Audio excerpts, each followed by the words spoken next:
Inayos ng lolo ko ang mga damit ng aking ina. Dinurog niya ang 1,000 paru-paro para gawing putik at ipinahid sa kanyang katawan. Umaasa siyang magkakaroon ito ng balat na kasing kinis ng yelo at butong kasing tigas ng jade. Para makapag-asawa sa isang marangyang pamilya. Pagkalipas ng 49 na araw, ang katawan ng aking ina ay naglabas nga ng sunod-sunod na nakakaakit na bango. Tulad ng inaasahan, napansin siya ng isang binatang mula sa isang napakayamang pamilya. Ngunit sa hindi inaasahan, isang araw bago ang kanyang kasal, nagpunta ang aking ina sa ilog para magayos. At doon siya natipuhan ng naglalakbay na haring dragon. Bago pa man siya makakilos, sa pilitan na siyang dinala pabalik sa palasyo ng dragon.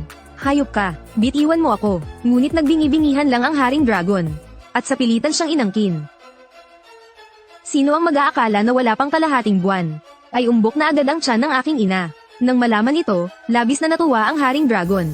Agad siyang naghanda ng malaking silosalo sa palasyo ng dragon. Lihim na natuwa ang aking ina sa pagdadalang tao niya sa isang anak na dragon. Dahil dito, magiging marangal siya at magkakaroon ng karangyan dahil sa kanyang anak. Ngunit sa sumunod na sandali, narinig niya ang malamig na boses ng haring dragon. Kapag naipanganak na ang batang dragon, lalamunin ko siya ng buhay. Gagamitin ko ang kanyang tunay na dugo ng dragon, upang madagdagan ng 100 taon ang aking kapangyarihan. Nais lang ng aking ina na iligtas ako. Sa araw ng kanyang panganganak, ginamit niya ang kanyang huling lakas para tumakas mula sa palasyo ng dragon sa ilog Wanghi. Nagkataong nakasalubong niya ang isang berdeng ahas na sugatan dahil nabigo ito sa kanyang pagsubok. Nanginginig na ipinagkatiwala ng aking ina ang kasisilang pa lang na ako sa ahas. At nanghihinang nakiusap. Nakikiusap ako sa'yo. Pakiusap, protektahan mo ang anak ko. Isa siyang anak ng dragon. Taglay niya ang tunay na dugo ng dragon. Sa hinaharap, tiyak na masusuklian niya ang kabutihan mo. Hindi pa man natatapos magsalita, naubusan na ng lakas ang aking ina. Tinangay siya ng malakas na agos ng ilog Wanghi at hindi na muling nakita. Ngunit sa hindi inaasahan, sa sumunod na sandali, inilabas ng sugatang berdeng ahas ang dila nito. Nag-anyong isang babaeng may kaakit-akit na tindig at nakasuot ng berdeng damit. Maingat niya akong kinarga sa kanyang mga bisig. Sige na nga, ako si Liu Guanning. Mula ngayon, ako na ang iyong magiging master. Nang gabing iyon, ipinahayag niya sa buong mundo na ako ay isang anak ng dragon. Ayon sa alamat, ang pagkakaroon ng aura ng dragon sa iyong tabi ay magdadala ng mabilis na tagumpay. Ang mga manliligaw ay parang mga lobong nakaamoy ng karne. Sa gitna ng malakas na ulan, dinumog nila ang aming tarangkahan at halos hindi na ito madaanan. May mga mayayamang negosyante na may hawak na mga bara ng ginto. May mga opisyal na may dalang mga titulo ng lupa. Karga-karga lang ako ng aking master. At nagtakda ng isang patakarang hindi maaaring suwayin. Tanging ang babaeng may tadhana ng phoenix na isinilang sa taon, buwan, at araw ng phoenix ang maaaring magpakasal sa kanya, at hiramin ang aura ng dragon para baguhin ang kanilang kapalaran. May ilang kumwestiyon kung totoo nga ba ang anak ng dragon. Bakit naman? Paano namin malalaman kung totoo o peke ang anak ng dragon na yan? Hindi na ngatwiran ng aking master. Dahan-dahan niya lang akong tinapet. Agad akong napahagulgol. Ang iyak ko ay biglang bumuo ng isang hindi nakikitang pananggalang. Huminto ang malakas na ulan, 3 talampakan ang layo sa akin. Na para bang bumangga ito sa isang hindi nakikitang pader. Agad itong tumalsik at kumalat sa iba't ibang direksyon. Nagulat at namangha ang lahat ng tao. Sabay-sabay silang nagsiluhod. Walang tigil silang nagdasal para sa biyaya at proteksyon. Umaasa na ang sarili nilang anak na babae ang mapipili. Pagkatapos ng masusing pagpili ng aking master. Sa huli ay 18 taong gulang na babaeng may tadhana ng phoenix ang natira. Pagkatapos, marahang hiniwan ng master ang dulo ng aking daliri, para makabuo ng isang kasunduan sa pagitan namin ng mga dalaga. At inutusan niya silang protektahan ako ngayong gabi, kahit na buhay pa nila ang maging kapalit. Gaya nga ng inaasahan, nang gabing iyon, kumalabog ang nakabibinging kulog. Bumuhos ang isang malakas na ulan na minsan lang mangyari sa loob ng 100 taon. Ang tubig ng Yellow River ay parang isang nagwawalang mabangis na halimaw. At paulit-ulit nitong sinasalpok ang mga pampang ng ilog. Sa lakas nito, nayanig maging ang lupa. At kasabay ng ihip ng hangin ay maririnig ang nakapangingilabot na tanggal ng isang dragon. Iyon ang Dragon King, sinusundan ng mahinang aura ng dragon para hanapin ako. Mabuti na lang, mayroon akong proteksyon mula sa aura ng 18 dalagang phoenix. Hindi ako nakatulog hanggang sa mag-umaga. Kinaumagahan, agad na pinauwi ng aking guro ang mga dalaga. At mahigpit na binalaan ang kanilang mga pamilya. Mula ngayon, ang mga batang ito ay tiyak na magiging matagumpay sa iba't ibang larangan. At ang inyong mga pamilya ay uunlad at yayaman din. Pero ang swerteng ito ay magtatagal lamang ng 18 taon. Pagkalipas ng 18 taon, isa sa inyo ay dapat magpakasal sa aking disipulo. Kapag sinuwi nyo ito, mawawala ang lahat ng inyong swerte. At mapapasailalim kayo sa matinding kapahamakan. At nagkatotoo nga ang sinabi ng aking guro. Ang 18 dalagang nakipagkasundo, yung pinakamabilis na sinwerte sa kanila, ay nakapulot lang ng isang lottery ticket habang pauwi galing sa eskwela. At diretsyong nanalo ng 500 milyon. Ang dating simpleng pamilya lang na may regular na sahod, ay naging isa sa mga pinakamayayamang pamilya sa isang iglap lang. Yung pinakahuli namang sinwerte, ay nakatanggap din ng abiso pagkalipas ng 3 buwan na ay demolish ang kanilang lumang bahay. Ang bayad sa demolisyon ay aabot sa 8 figure. Ang 18 pamilya, ay pawang yumaman sa isang gabi at nagdala ng karangalan sa kanilang buong angkan. Pero walang bahid ng kasiyahan sa mukha ng aking guro, hanggang sa araw ng aking ika-8 kaarawan. Ang dating payapang kalangitan, ay bigla na lang binalot ng maitim na ulap ng walang anumang babala. Ang mga wind chime na nakasabit sa bakuran ay walang tigil sa marahas na pag-alog. Shubay, halika rito, bilis. Nang makita ito, biglang nag-iba ang ekspresyon ng aking guro. Bakas sa boses niya ang matinding pag-aalala, na ngayon ko lang narinig. Mamayang hating gabi, ikaw ay magiging ganap ng 8 taong gulang. Magsisimula ng magising ang iyong tunay na dugong dragon. Hindi na may tatago pa ang enerhiya ng dragon. Sa loob ng 8 taon na iyon, ginamit ko ang sarili kong kapangyarihan bilang gabay, upang mapanatili ang balanse sa pagitan ng enerhiya ng Phoenix at ng enerhiya ng dragon. Sa ngayon, hindi ko na kaya. Kailangan kong magkulong at matulog ng mahimbing kaagad. Sa landas na tatahakin mo mula ngayon, hindi na kita mapoprotektahan pa. Kailangan mong lockerin ito ng mag-isa. Sa susunod na 10 taon, kailangan mong sundan ang address na ito. Bawat taon, manirahan ka sa bahay ng isang babaeng Phoenix. Makisama ka sa kanila sa araw-araw. Ang pinaghalong aura ninyo ang lilito sa pandaman ng Haring Dragon. Para hindi niya matukoy ang eksaktong kinaroroonan mo. Ang salamin na ito ay hindi lang para magpanggap. Ito rin ay isang bagay na nilikha mula sa aking sariling esensya para selyuhan ang iyong mga mata. Kaya nitong itago ng husto ang hiwaga sa loob ng iyong paningin.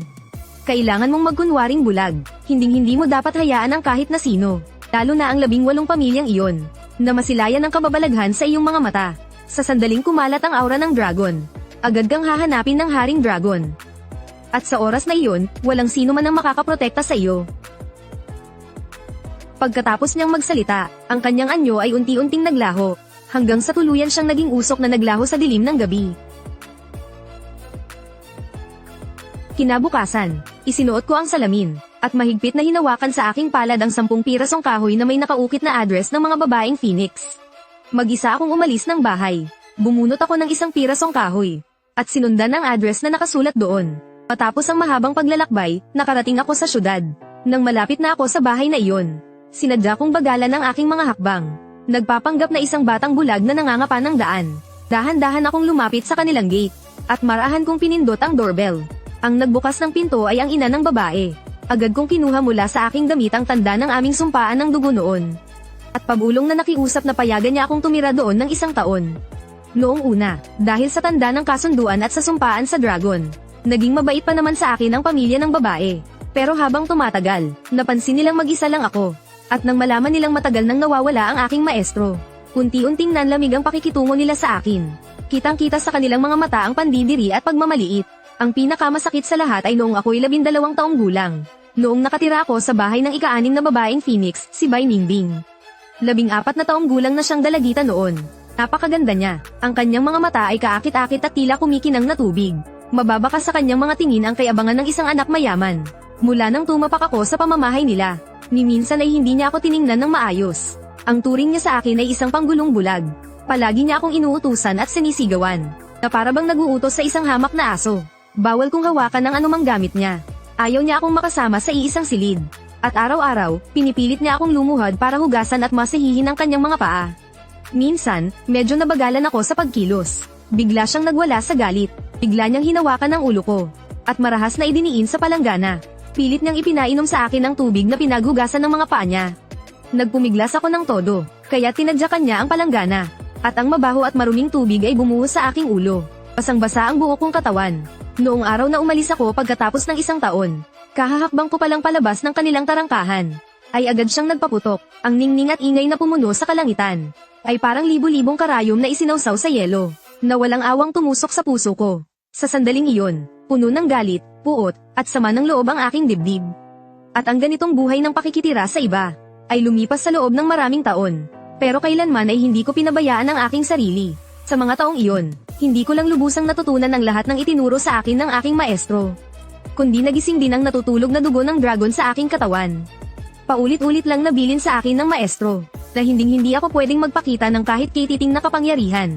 Dahil kung hindi, ang haring dragon na gustong lamunin ang aking dugong dragon, ay tiyak na agad akong mahahanap. Mayroon akong pambihirang kapangyarihan, pero kailangan kong magpanggap na isang bulag na kayang apihin ng kahit sino. Ang bigat sa dibdib at pagtitimping ito, ay nagpahirap sa akin sa loob ng 10 taon. Hanggang sa wakas ay sumapit ako sa edad na 18, at nanirahan sa huling pamilya, sa tahanan ni Suyun Lian. 18 taon ng pagpapala ng magandang kapalaran. Matagal nang nagluklok sa pamilya So bilang isa sa mga dambuhala sa real estate. At si Suyun Lian mismo, ay isa sa mga pinakasikat na teen idol sa mundo ng showbiz. Sinasamba ng libo-libong tao, pero hindi niya ako tinatratong parang tao, para lang maghanap ng thrill. Diretso niyang inuwi sa bahay ang isang rich kid na fan niya. Walang pakundangang naglandian sa mismong harapan ko. Hoy, yung bulag nandyan pa sa tabi, oh, anong paki natin sa kanya? Isa lang naman siyang pirasong kahoy. Hindi naman nakakakita. Anong kinatatakot mo? Halika na. Pagkatapos noon, napuno ang buong kwarto ng mga maalay na salita at masangsang na amoy. Sa mismong harapan ko, ipinaranas niya sa akin ang sukdulang kahihiyan. Pero hindi ako pwedeng gumalaw. Kahit kay titing, hindi ako pwedeng magpahalata. Ang maikling 3 segundong yun, ang naging pinakamasakit na sandali sa buong buhay ko. Sa wakas, natapos din ang isang taong taning. Ito ang huling taon ng pagprotekta sa buhay ko ng 18 Phoenix Women. Kung gusto ko pang mabuhay, bago sumapit ang hating gabi, kailangan kong pumili ng isa mula sa 18 babae para pakasalan. Para gamitin ang kasunduan sa kasal para ipagpatuloy ang Phoenix Chi at itago ang Dragon's Breath. Tahimik akong bumalik sa lumang bahay. Puno ng matataas na damo ang bakuran. Kalawangin na ang mga wind chime. Pero sa sala, isang set ng pulang-pulang damit pangkasal para sa lalaki ang maayos na nakalatag sa kama. Matagal na itong inihanda ni maestro. Isinuot ko ang damit pangkasal. At naupo sa silya. Nag-antay ako mula umaga hanggang gabi. Ang 18 Phoenix Women, wala ni isa sa kanila ang dumating para tuparin ang kasunduan. Bigla, may narinig akong pamilyar na boses mula sa labas ng pinto. Ang munti kong syubay, binata na. Ang gwapo mo sa suot mong damit pangkasal. Gulat at masaya akong lumingon. Nakita kong dahan-daang pumasok siguro mula sa labas. Napakabata at napakaganda pa rin niya. Ngunit napakaputla ng kanyang mukha, halos templasan na ito. Paging ang kanyang anyo ay tila isang ilusyon. Guro, bakit po kayo bumalik? Nag-aalala ako sa iyo, kaya bumalik ako para tingnan ka. Sabi niya habang nakangiti. Inabot niya ang kamay para ayusin ang kwelyo ko. Alam ko, pilit niyang tinapos ang kanyang pag-iisa. Para sa akin, kahit ang buhay niya ay hindi na niya inalintana. Guro, hindi na po sila darating. Sinong nagsabi niyan? Hayaan mo siguro, tatawagin ko sila. Pero sila, walang sino mang gustong magpakasal sa akin. Kung matalino lang sila, dapat silang lumuhad, at magmakaawang pakasalan ka, upang bayaran ang malaking utang na kapalaran na ipinagkaloob mo sa kanila noon. Gayunpaman, kung talagang walang may gusto, kailangan mong bawiin ang dugo ng dragon ng mag-isa. Huwag mong ipahiya ang iyong guro. Hindi ko maintindihan ang malalim na kahulugan sa mga sinabi ni guro. Pakiramdam ko lang ay nag-aapoy ang mukha ko. Tinitigan ako ni guro, halos umaapaw na ang awa sa kanyang mga mata. Matagal siyang nanahimik, bigla niyang isiniksik sa kamay ko ang isang sutlang supot. Akmang bubuksan ko na sana. Nang pigilan ni guro ang kamay ko. Ang supot na ito ay para lang sakaling. Kung talagang walang may gustong magpakasal sa'yo, buksan mo ito, at baka mailigtas pa nito ang buhay mo. Ngunit hanggat hindi pa sukdulan, huwag na huwag mo itong bubuksan. Dahil baka hindi mo kayanin. Bago pa ako makapagtanong muli, tumalikod na siya at lumutang sa himpapawid. Bumuo siya ng selyo gamit ang kanyang mga kamay. 18 papel na tagak ang lumipad palabas mula sa kanyang mga manggas. Kumalat sa lahat ng direksyon. Kasabay noon, pati ang anyo ni maestro ay naglaho na parang isang sinag ng liwanag. Hawak ko ang supot na sutla. Kinakabahang nakaupo ako sa sala. Pinakikinggan ang papalapit na ugong ng mga makina sa labas. 18 naglalakihang mamahaling sasakyan. Para silang mga dambuhalang halimaw na nakahanay at huminto sa harap ng sira-sira kong tarangkahan. Sunod-sunod na bumukas ang mga pinto ng sasakyan. 18 babaeng may magagandang tindig ang bumaba. Iba talaga ang alaga ng swerte. Bawat isa sa kanila ay may balingkinitang katawan at napakagandang mukha. Pero ang nakapagtataka, bawat isa sa kanila ay may bitbit na itim na plastic bag. Umuumbok, hindi ko alam kung ano ang laman noon. Shuzik siya, isang wine red na mermaid dress. Sobrang pang-ate ang dating. Naaalala ko siya, noong mga bata pa kami, niloko niya ko habang nagpapanggap akong bulag para pumunta sa gitna ng daan. Kung hindi lang ako naging alisto, matagal na sana akong nadurudge na parang giniling ng isang malaking trap. Si Bai Ningbing naman, nakasuot ng itim na leather jacket. May panloob na puting crop top na sando. Kapares ng itim na leather skirt. Nakangisi siya, para siyang manonood lang ng palabas. Pero hindi ko makakalimutan ang mga araw na pinilit niya akong hugasan ang mga paa niya at masahihin siya. Si Su Yunyan, nakasuot ng asul na gown na parang pangmaharlika. Mukhang maharlika, kagalang-galang, at may maladiwatang ganda. Pero harap-harapan niya akong niloko. Hindi ako pipili ng babaeng ganyan. Si Yu Kiexu, nakasuot ng off-white na off-shoulder mermaid gown. Elegante at kaakit-akit, kahit na nandidiri rin siya sa akin. Hindi naman niya ako talaga sinaktan. Base sa itsura ng mukha niya, may itsura siyang magdadala ng swerte sa mapapangasawa niya. Baka pwede na rin siya. Habang ako'y nag-iilusyong namimili, pabirong nagsalita si Yu Kiexu. President Shu, ang hahaba naman ng mga binti mo. Bakit hindi ka nalang magpakasal kay Cheng Shubay? Sakto, pwedeng gawing tungkod ng ating anak na dragon. Ngumisi ng malamig si Shu Zixia. Tumingin siya ng may pahiwatig sa main hall. Magaganda pa naman ang mga mata mo. Sa tingin ko, bagay na bagay gamitin para maging gabay ng bulag na yan. Parang dinadaganan ako ng matinding kahihiyan. Ang mga Phoenix women na ito, lahat sila'y mukhang mararangal. Pero napakasama pala ng mga ugali. Pero sa gulat ko, galit silang sinaway ni Bai Ningbing. Tama na, wala na ba kayong mga konsensya? Dahil sa dugo niyang dragon. Kaya natin narating kung nasaan man tayo ngayon. Paano niyo nasasabi yan tungkol sa kanya? Saka, bata pa lang tayo, ipinagkasundo na tayo sa kanya. Ang pumili siya ng isa sa atin para pakasalan. Karapatan niya rin yun. Natigilan ako. Nagkamali ba ako ng basa sa kanya? Yung senyorita na laging nasisiyahang ipahiya ako. May pusong mamon pala sa kabila ng mata rin niyang bibig. Pabalang na sumagot si Shu Zixia. 1 taon na natin siyang binabantayan ng salaitan. Kung hindi dahil sa atin, matagal na siyang patay. Ang utang na loob niya sa atin noon. Matagal ng bayad. Sumang-ayon si Su Yunyan. Oo nga. Kung gusto mong magpakasal, ikaw na lang. Huwag mo na kaming isama. Walang pag-aalinlangang sinabi ni Bai Ningbing. Sige, ako na ang magpapakasal sa kanya. Tumakbo siya palapit, at kumatok sa pinto ng main hall. Ang boses niya ay sobrang tamis, nakakasuya. Shubay, nandyan ka ba? Nandito na ako para sa kasal natin. Nagkunwari ako ngayon ko lang narinig. Kinapakapa ko ang pinto para buksan. Suray-suray akong lumabas, para mas maging kapanipaniwala ang pagiging bulag ko. Sinadya ko pang matisod sa hamba ng pinto. Kaiyahiyang napasubsob ako sa lupa. Napuno ng tawanan at kantsawan ang buong bakuran. Pero ay nalalayan ako ni Bai Ningbing. Malambing ang boses niya. Shubay, ayos ka lang ba? Nasaktan ka ba? Gaman ang loob ko. Siguro nga, makakapag-asawa ako ng isang mabuting babae. Kahit marami kaming pinagdaan ng di maganda noon. Kung hindi naman talaga masama ang ugali niya. At bukal sa loob niyang magpakasal sa akin. Sisikapin ko ring mahalin siya. Ngumiti ako at tumingala, pero di ko inaasahan, sa likod ng salamin ko. Nakita ko ang napakasamang ngiti sa kanyang mukha, habang sinasabi niya sa malambing na boses. Shubay, handa akong pakasalan ka. Kasabay noon ay nagsusuot siya ng guwantes. At mula sa maliit na kahon sa kanyang likuran, kumuha siya ng isang patay na palaka na puno ng nana. Inilapit niya ito sa mukha ko. Eto, Shubay, halikan mo ako. Isang halik lang at kumpleto na ang ating seremonya. Biglang umugang ang utak ko. Biglang tumahimik ang buong paligid. Isang nakakabinging katahimikan. Tumingin ako sa paligid. Lahat ng mga babaeng fang ay mukhang aliw na aliw sa panonood. Wala ni isang nagsalita para balaan ako. Napatingin ako kay Yu Kiexu. Tahimik lang din siyang umatras sa likod ng mga tao. At malamig na nanood mula sa malayo. Nagkunwari akong walang napansin. Inunat ko ang leeg ko at dahan-daang lumapit. Napigil pa nga ni Bai Ningbing ang kanyang hininga. At puno ng pananabik niyang itinapat ang palaka sa bibig ko. Nang malapit nang dumampi ang mga labi ko sa palaka. Walang kaingay-ingay akong nagpakawala ng purong enerhiya ng dragon mula sa dulo ng aking daliri. Na pumasok sa katawan ng palaka. Agad na nabuhay ang patay na palaka. Ibinuka nito ang malaking bibig at naglabas ng kakaibang sigaw. At pagkatapos ay nagpumiglas ito at sumugod sa mukha ni Bai Ningbing. Sumigaw si Bai Ningbing at umiwas. Nalaglag sa lupa ang palaka. Patalon-talon itong tumakas papasok sa damuhan. Nagkunwari akong nataranta. Anong ingay yon? Ningbing, bakit parang may narinig akong kokak ng palaka? Nanginginig pa rin sa takot si Bai Ningbing. Wala yon. Daga lang yon. Matagal na kasing walang nakatira sa sira-sira mong bakuran. Kaya may daga. Bigla kong hinawakan ang pulso niya. At ngumiti. Ayos lang. Ipagpatuloy na natin ang seremonya. Wala na ang palaka. Nataranta si Bai Ningbing. Nagpumiglas siya ng husto. At nagsimulang magbitiw ng masasakit na salita. Bitiwan mo ko. Walang hiya kang bulag ka. Mabahong pulubi. Sinong magpapakasal sa'yo, ha? Bitiwan mo ko, sabi. Sumiklab ang galit ko. Ang galit na kinimkim ko sa loob ng 18 taon. Sa sandaling ito, halos wasakin na ang katinoan ko. Hindi ko napigilan ang paglabas ng kapangyarihan ng lahi ng mga dragon.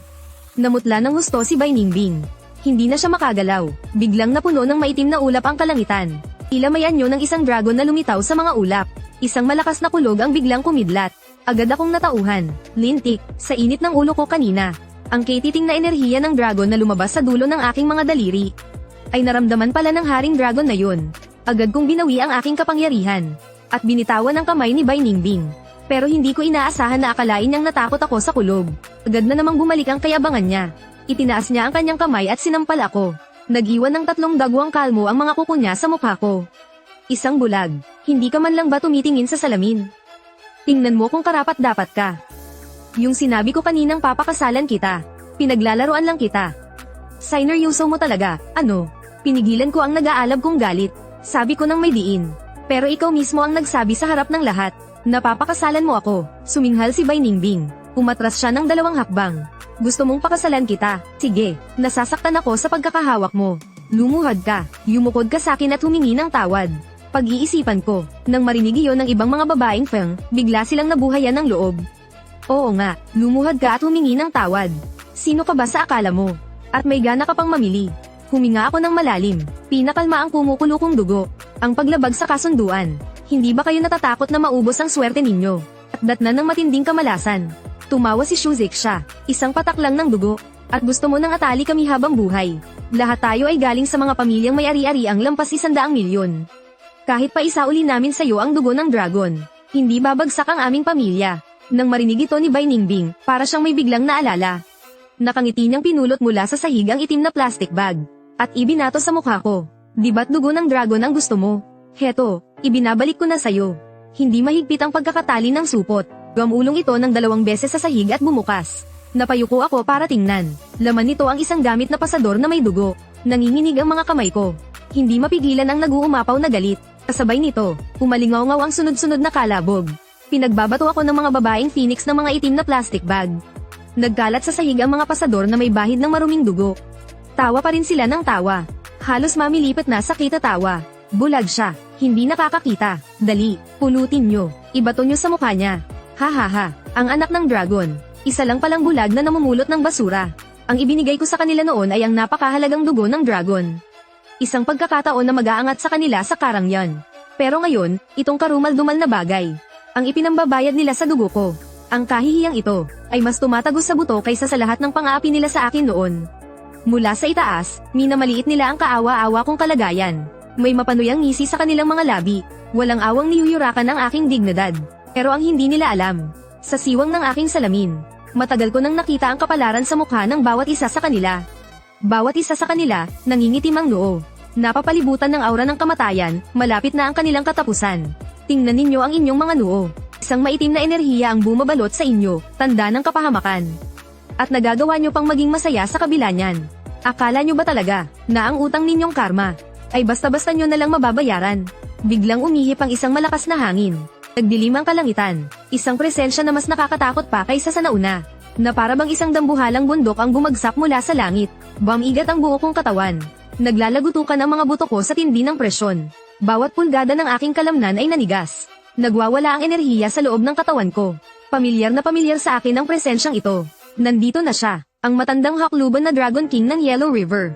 Sa huli, sinundan niya ang aura ng dragon kaya natunton niya tayo. Ngayong gabi, walang sino man ang makakaalis dito ng buhay.